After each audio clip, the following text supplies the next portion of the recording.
अस्सलाम वालेकुम, welcome back guys to my YouTube channel land market. Remaining operators जो हमारे पास पिछले लेक्चर में नहीं डिस्कस हो सके थे वो आज हम डिस्कस करेंगे। ठीक है, तो उसमें से सबसे पहला ऑपरेटर्स जो थे वो इंक्रीमेंट और डिक्रीमेंट ऑपरेटर थे। कुछ हमने डिस्कस कर लिए थे, arithmetic operator, assignment operator, arithmetic assignment operator और रिलेशनल ऑपरेटर्स। ठीक है, इंक्रीमेंट और डिक्रीमेंट ऑपरेटर्स और लॉजिकल ऑपरेटर और टर्नेटिव ऑपरेटर हमारे, तो आज हम वो डिस्कस करेंगे। अच्छा यार, अगर आप लोग मेरे चैनल पर नए हो तो अभी तक आप लोगों ने चैनल सब्सक्राइब नहीं किया तो थोड़ा कि चैनल को सब्सक्राइब कर लो और साथ ही बेल आइकन को प्रेस कर लें ताकि मेरी हर नई वीडियो आप तक पहुंच सके। और यार, अगर आप लोगों को मेरी वीडियो पसंद आ रही है तो काइंडली इसको अपने फ्रेंड्स के साथ शेयर करें और एक लाइक तो बनता है। आप लोग कुछ नहीं जाना, आपका पता मेरा बहुत कुछ बनता है। ठीक है, तो अब देखते हैं कि इंक्रीमेंट और डिक्रीमेंट ऑपरेटर क्या होते हैं। ठीक है, जिनकी डेफिनेशन ये सिंपल वर्ड में लिखी हुई है, फिर कंपाइलर में आपको करके दिखाऊंगा। The increment operator plus plus is used to add one or more value to store in a variable. ठीक है, ये क्या करता है कि अब ये देखें, अब इसका सिंटेक्स यूज देखें। इसका सिंटेक्स कुछ इस तरह का होता है, ये प्लस प्लस दो बार जहाँ पे लिखा हो ना, समझे इंक्रीमेंट ऑपरेटर यूज हो। ठीक है, अब ये करता क्या है, अब ये करता ये है कि अब प्लस प्लस लिखा हुआ है ना, तो x की वैल्यू है हमारे पास 5, तो ये हमें क्या रिटर्न कर देगा, ये हमें 6 रिटर्न कर देगा इसके बाद। ठीक है, तो ये इसके कंपाइल होने के बाद। ठीक है, डिक्रीमेंट ऑपरेटर ये होते हैं, दो बार माइनस आता है। ठीक है, it subtract from one value store in the variable. ठीक है, ये क्या करता है, जो वेरिएबल में वैल्यू स्टोर होती है, अब अगर इधर होता है माइनस माइनस एक्स, तो अब इधर इसकी वैल्यू 5x की, तो ये हमें क्या दे देता, 4 दे देता। ठीक है, अब ये दो तरह के होते हैं, pre increment post increment, pre decrement post decrement, ये डिफरेंस आपने समझना है। ठीक है, अब प्री इंक्रीमेंट का क्या मतलब है, प्री इंक्रीमेंट का मतलब है ये जो ऑपरेटर है प्री इंक्रीमेंट, ये वेरिएबल से पहले लिखा हो। ठीक है, वेरिएबल से पहले लिखा हो, अगर तो ये वेरिएबल से पहले लिखा होगा ना, तो ये क्या करेगा, ये क्या करेगा। ठीक है, अब देखिए, जिस तरह मैंने आपको कहा था ऊपर वेरिएबल में वैल्यू 5 स्टोर है। ठीक है, अब जब कंपाइलर इस लाइन को रीड करेगा ना, जब उसमें ये ऑपरेटर्स देखे, वो क्या करेगा, वो कहेगा यार पहले जो x की वैल्यू है, x को एक इंक्रीमेंट करो, x को 5 में एक ऐड करो, 5 प्लस 1 करो। ठीक है, और 6 इसका रिजल्ट जो आएगा वो इस 5 की जगह वो 6 बना देगा। ठीक है, और वो इस x में स्टोर करवा के हमें शो करवा देगा। बट अगर ये x plus plus increment post increment हो रहा है, तो वो ये क्या करेगा, जब वो ये लाइन रीड करेगा ना, तो वो x की जो वैल्यू होगी ना, वो वही शो करवाएगा हमें। बट शो करवाने से पहले वो क्या करेगा, मेमोरी में उसको इंक्रीमेंट कर देगा। अब जब जैसे कि यहाँ पे x की वैल्यू हमने 6 कर दी थी प्री इंक्रीमेंट करके, तो वो ये क्या करेगा, x इक्वल्स टू 6 ही हमें शो करवाएगा। बट इन मेमोरी में वो क्या करेगा, 6 प्लस 1 करके इसको 7 बना देगा और हमें 6 ही शो करवाएगा। बट मेमोरी में उसके पास क्या है, 7 है। ठीक है, अभी इसको थोड़ी देर बाद हम कंपाइलर में भी जाके देखेंगे। अब आगे आ जाते हैं logical operator. Logical operator are used in programming when it required take some action based on one more than condition. अच्छा, अभी आप लोगों ने टेंशन नहीं लेनी है, कंडीशन और स्टेटमेंट्स क्या होती हैं, ये कंट्रोल स्ट्रक्चर्स में यूज होती हैं, ये भी इंशाल्लाह हम अपने आने वाले लेक्चर्स में डिस्कस करेंगे डिटेल में। ठीक है, तो व्हेन टू और मोर कंडीशन आर कंबाइंड, तो उनको हम क्या बोलते हैं, कंपाउंड कंडीशन। जब एक और एक कंडीशन, दो कंडीशन मिल जाएं तो उनको हम बोलते हैं कंपाउंड कंडीशन। ठीक है, अब देखिए, अब लॉजिकल ऑपरेटर में तीन तरह के ऑपरेटर आते हैं, एंड और नॉट। ठीक है, एंड को हम इस तरह यूज करते हैं, और को हम इस तरह यूज करते हैं, और नॉट को हम इस तरह यूज करते हैं जब भी अगर कहीं आपने कंडीशन के बीच में यूज करना है। ठीक है, अभी तो आप कंडीशन को थोड़ी देर के लिए छोड़ दें, अभी आप बस थोड़ी देर के लिए यही समझे कि एंड ऑपरेटर ये होता है, और ऑपरेटर ये होता है, और नॉट ऑपरेटर ये होता है। ठीक है, अब एंड और नॉट में बेसिक जो है इसका मीन या ये चलता कैसे है। ठीक है, एंड में ना, अब जब ये हमने कहा है लॉजिकल ऑपरेटर तब यूज होते हैं जब हम किसी जब हमारा रिजल्ट कंडीशन पे बेस कर रहा हो एक से ज्यादा पे। ठीक है, तो अब ये देखें, हमारे पास एक कंडीशन ये हो गई, एक कंडीशन ये हो गई, ठीक हो गया। अब जब हमने इसके बीच में 2% के सिंबल लगाने हैं इस तरह से, एंड जो एंड डालते हैं ना हम इस तरह का, ये दो बार आएगा कंडीशंस के बीच में। ठीक है, अगर कंडीशन 1 भी ट्रू है तो कंडीशन 2 भी ट्रू है, तो इस कंडीशन की बॉडी एग्जीक्यूट होगी, अदरवाइज नहीं होगी। एंड में क्या है, एंड का ट्रूथ टेबल कुछ इस तरह बनता है, अगर दोनों ट्रू हैं तो ट्रू होगा, अगर एक ट्रू है एक फॉल्स है तो वो फॉल्स होगा, दोनों ट्रू होने चाहिए तब हमारे पास रिजल्ट ट्रू आएगा, मतलब दोनों ट्रू होंगे तब कंडीशन एग्जीक्यूट होगी, अदरवाइज कंडीशन एग्जीक्यूट नहीं होगी। अब और में क्या आ जाता है, और में मतलब है और का ट्रूथ टेबल कुछ इस तरह बनता है, अगर दोनों ट्रू हैं तब भी ट्रू होगा, अगर एक ट्रू है तब भी ट्रू होगा, अगर दोनों फॉल्स हैं तो फिर ऑलमोस्ट फॉल्स ही होगा। तो इसमें अगर एक कंडीशन ट्रू है ना और दूसरी कंडीशन फॉल्स है, नहीं भी सही, तो भी इसकी बॉडी एग्जीक्यूट हो जाएगी। इसको हम इस तरह लिखते हैं, ठीक है। और नॉट में क्या होता है, अगर तो कंडीशन ट्रू है ये उसको फॉल्स करता है, अगर कंडीशन फॉल्स है ये उसको ट्रू करता है, मींस ये उसको रिवर्स ऑर्डर में प्लेस करके बता देता है, ठीक है।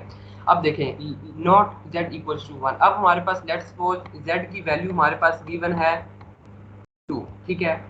तो अब जब z की वैल्यू जब कंपाइलर में लेट्स सपोज हमने कंडीशन में पुट करनी है तो 2 इक्वल्स टू 1, ठीक है, ये ट्रू हो गया। नॉट इसका मतलब है ट्रू नॉट, इसका मतलब है इसने इस कंडीशन को क्या कर देना है, फॉल्स कर देना है, तो ये कंडीशन नहीं चलेगी। ये कंडीशन तभी चलेगी सॉरी यार 2 इक्वल्स टू 1, तो ये कंडीशन क्या है हमारे पास, फॉल्स। अब ये कंडीशन एक ही टाइम नहीं चल सकती, जब z की वैल्यू 1 होगी तो ये कंडीशन तब ही रन नहीं होगी, अदरवाइज हर स्टेटमेंट हर वैल्यू के लिए हमारे पास कंडीशन ट्रू है और ये कंडीशन चलेगी। तो अभी आपने टेंशन नहीं लेनी कि अभी हमने इनको किस लिए अप्लाई करना है, कहाँ अप्लाई करना है। तो ये अभी मैं बेसिकली ऑपरेटर्स को कंडीशन कंट्रोल स्ट्रक्चर से पहले पढ़ाने का मकसद ये है कि जब हम वहाँ पे इनको यूज़ करेंगे तो फिर हमें कोई प्रॉब्लम ना आए, क्योंकि मैंने आपसे हर वीडियो में कहता हूँ कि हर एक लेक्चर एक दूसरे से लिंक है, अगर एक चीज़ समझोगे तो दूसरी समझने के लिए आपको प्रीवियस चीज़ के लिए कॉन्सेप्ट होना मस्ट है।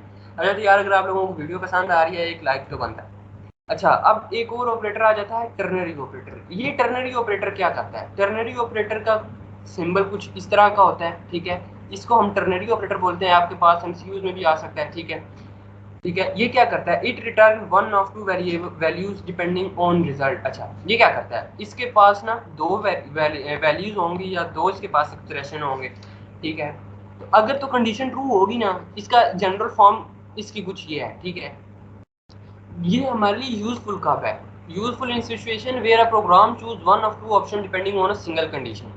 ये तब हमारे पास यूजफुल है जब हमें कोई एक स्टेटमेंट चाहिए बट हमारे पास है दो, तो ये तब यूज होता है। इसका एक्सप्रेशन कुछ ये है, पहले हमारे पास कंडीशन आ जाएगी, उसके बाद ये ऑपरेटर, उसके बाद एक्सप्रेशन 1, उसके बाद ये कॉलन, उसके बाद एक्सप्रेशन 2। तो ये काम कैसे करेगा, अब ये हमारे पास कंडीशन है ना, अगर कंडीशन ट्रू होगी ना तो ये हमें एक्सप्रेशन 1 रिटर्न करेगा, अदरवाइज हमें ये एक्सप्रेशन 2 रिटर्न करेगा। If the condition true then expression 1 is evaluated, otherwise expression 2 is, वही मतलब अगर एक्सप्रेशन कंडीशन ट्रू है एक्सप्रेशन 1 रिटर्न होगा, अगर कंडीशन फॉल्स है तो एक्सप्रेशन 2 रिटर्न होगा, ठीक है। देखें इसकी एग्जांपल मैंने कुछ इस तरह की दी हुई है, x is equal to 6 and y equal to 3। अब ये देखें x ग्रेटर देन y, वो कह रहा है कि इसका आंसर अब आप लोगों ने देना है। ऊपर मैंने बता दिया कि अगर कंडीशन ट्रू है तो एक्सप्रेशन 1 आएगा, कंडीशन फॉल्स है तो एक्सप्रेशन 2 आएगा। और एक बात मैं हर वीडियो में कहता हूँ, जो लोग कमेंट्स में मेरे आंसर का रिप्लाई करते हैं, बाय गॉड अगर उनको कोई मसला हो, अगर उनको कोई हेल्प चाहिए हो तो उनकी हेल्प होने में कोई दिक्कत या कोई देरी नहीं होगी। और अगर आपको इस कंटेंट से रिलेटेड या कोई भी C++ के टॉपिक से रिलेटेड कोई प्रॉब्लम है या किसी भी टॉपिक में कोई चीज़ समझ नहीं आ रही तो आप लोग मेरे से कॉन्टैक्ट कर सकते हैं थ्रू ईमेल, थ्रू व्हाट्सएप या फेसबुक या इंस्टाग्राम, ये आपको इन सब के लिंक्स नीचे डिस्क्रिप्शन बॉक्स में मिल जाएंगे। अच्छा तो हम क्या देख रहे थे कि अब ये कंडीशन क्या रिटर्न करेगी, x ग्रेटर देन y, ये ग्रेटर देन का सिंबल लगाया ना हमने, तो हमारे पास क्या है, 6 की वैल्यू क्या है हमारे पास, सॉरी x की वैल्यू 6 है और y की वैल्यू हमारे पास क्या है 3, तो क्या आना चाहिए 6 ग्रेटर देन 3। तो इस ये अब इसका आंसर क्या आना चाहिए, अगर 6 ग्रेटर देन 3 है ना तो ये हमें ये ऑपरेटर ये वाला एक्सप्रेशन चलना चाहिए, अगर फॉल्स है तो ये वाला एक्सप्रेशन चलना चाहिए। अभी हम थोड़ी देर पहले इंक्रीमेंट और डिक्रीमेंट ऑपरेटर पढ़ के आए हैं कि अगर प्लस प्लस का सिंबल पहले लगा हो तो क्या करता है, अगर बाद में लिखा हो तो वो क्या करता है, ठीक है। तो अब देखिए अब ये क्या करेगा, अब इसमें से कौन सी कंडीशन चलनी चाहिए, कौन सा एक्सप्रेशन चलना चाहिए, मैं थोड़ी देर के लिए रुकता हूँ, आप लोग कमेंट में जाके बताएं कि ये क्या होता है। अच्छा तो यार आप लोगों ने बता ही दिया वो क्या होगा, तो इसमें कौन सा एक्सप्रेशन चलेगा, ये x प्लस प्लस का एक्सप्रेशन चलेगा। क्यों, क्योंकि हमारे पास कंडीशन ट्रू है, तो हमने कहा कंडीशन ट्रू हो तो एक्सप्रेशन 1 चलता है, तो इसका रिजल्ट हमारे पास क्या आएगा 6 ही आएगा, बट मेमोरी में इसने स्टोर क्या करना है 7, क्यों, अभी हम पीछे पढ़ के आए हैं पोस्ट इंक्रीमेंट हो रहा है, तो पोस्ट इंक्रीमेंट में वही एक्स की वैल्यू आती है, बट मेमोरी में वो क्या स्टोर करता है, एक इंक्रीमेंट करके स्टोर करता है। ठीक है, तो अब चलते हैं कंपाइलर पे, मैं आपको ये इंक्रीमेंट और डिक्रीमेंट करके दिखाता हूँ कि कैसे होगा। ठीक है, अब ये देखें मैंने कोड कुछ बनाया हुआ है पहले से, तो अच्छा तो इसमें हम पहले क्या करते हैं, अब यार इतनी वीडियोस में अब हम कर चुके हैं कि अब हमें इतना तो पता ही होना चाहिए कि हम एक कोड को कैसे लिखते हैं, कैसे स्टार्ट करते हैं। सबसे पहले उसमें हेडर फाइल इंक्लूड करते हैं और जिसमें एक लाइब्रेरी आती है आईओ स्ट्रीम, जिसका मतलब है कि हमने इनपुट और आउटपुट देनी है। ठीक है, अब फिर उसके बाद यूजिंग नेम स्पेस एसटीडी जो हमारे कोड की सिंपल डेफिनेशन को एक्सप्लेन करता है। उसके बाद मेन फंक्शन, और मेन फंक्शन की बॉडी में जो काम करना होता है हमने वो करना है। ठीक है, अब देखिए अब हम कर क्या रहे हैं, एक वेरिएबल ले लिया मैंने इंटीजर ए, इंटीजर टाइप का एक वेरिएबल ले लिया और उसको इनिशियलाइज करवा दिया 3 से। अगर आपने ये वेरिएबल समझते हैं कि इनिशियलाइज या डिक्लेयर कैसे करते हैं, उसका भी लिंक आपको डिस्क्रिप्शन बॉक्स में मिल जाएगा, वो भी आप समझ सकते हैं। ठीक है, अब देखिए अब हम कर क्या रहे हैं, अब हमने कहा यार ए की वैल्यू हमारे पास हमने 3 ले ली, अब हमें उसमें प्री इंक्रीमेंट करके रिजल्ट दो। तो मैंने आपको इधर पिछले स्लाइड्स में क्या बताया था कि अगर तो ये हमारे पास प्री इंक्रीमेंट है, प्री इंक्रीमेंट का मतलब क्या है, वो पहले इसमें इंक्रीमेंट करेगा, वो देखेगा पहले प्लस प्लस ऑपरेटर है तो पहले वो इंक्रीमेंट करेगा, फिर वो वैल्यू एक्स में स्टोर करवाएगा।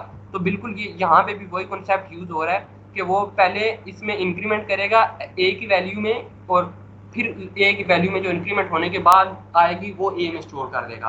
तो अब यहाँ भी याद रखें कि हमारे पास इसका आंसर क्या आना चाहिए, इसका आंसर आना चाहिए 4। ठीक है, इसका आंसर 4 आना चाहिए। मैं यहाँ पे आगे लिख भी देता हूँ, आंसर इज, रन करके भी मैं आपको दिखाता हूँ 4, इसका आंसर 4 आना चाहिए।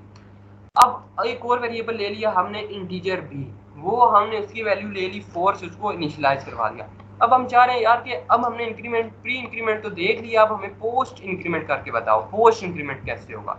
ठीक है, तो पोस्ट इंक्रीमेंट में मैंने आपको बताया था कि वो जब वो इसको रीड करता है तो वो क्या करता है, सिंपल वही वैल्यू उस वेरिएबल में स्टोर करवा देता है, बट मेमोरी में वो क्या करता है, इंक्रीमेंट कर देता है। तो इसका आंसर हमारे पास क्या आएगा, 4 आएगा। अगर आप लोगों को ये नहीं समझ आ रही तो आप मेरे से व्हाट्सएप या ईमेल के थ्रू पूछ भी सकते हैं। तो अब हम इसको रन करके देखते हैं हमारे पास आंसर क्या आना चाहिए, 4 आंसर आना चाहिए। तो देखते हैं हमारे पास आंसर सही आ रहा है कि नहीं। तो देखें तो हमारे पास क्या आंसर आ रहा है, जब पहली कंडीशन चलेगी ये वाली प्री इंक्रीमेंट वाली तो उसके लिए भी 4 आ गया, जब दूसरी चलेगी तो उसके लिए भी 4 आ गया।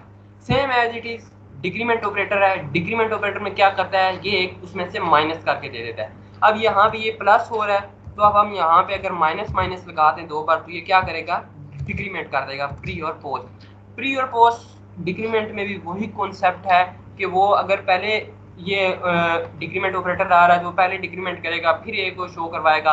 अगर बाद में डिक्रीमेंट आ रहा है तो वो पहले बी की वैल्यू में चेंज नहीं आएगा, बट मेमोरी में बी की वैल्यू में चेंज आएगा।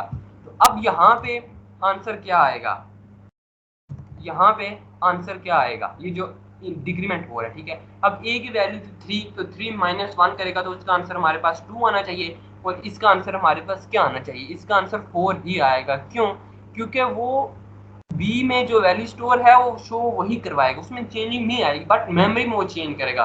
तो देखते हैं ये क्या हमें आउटपुट शो करवा रहा है। देखें तो मैंने क्या कहा था, पहले का आंसर हमारे पास क्या आएगा 2, क्योंकि वो प्री डिक्रीमेंट हो रहा है, और दूसरे का आंसर 4 आ रहा है क्यों, क्योंकि वो पोस्ट डिक्रीमेंट हो रहा है, बट मेमोरी में उसने 3 स्टोर करवाया है पोस्ट डिक्रीमेंट में, बट हमें वो शो ये करवा रहा है। अच्छा तो यार अगर आप लोगों ने अभी तक मेरा चैनल सब्सक्राइब नहीं किया तो फौरन से चैनल को सब्सक्राइब कर लो, और वीडियो को मेरे पसंद आई तो उसको फ्रेंड के साथ शेयर करो, लाइक करो, और कमेंट सेक्शन में मुझे बताओ मेरी वीडियो आप लोगों को कैसी लगी। और आज तक के लिए इतना ही, मिलते हैं अपने नेक्स्ट लेक्चर में।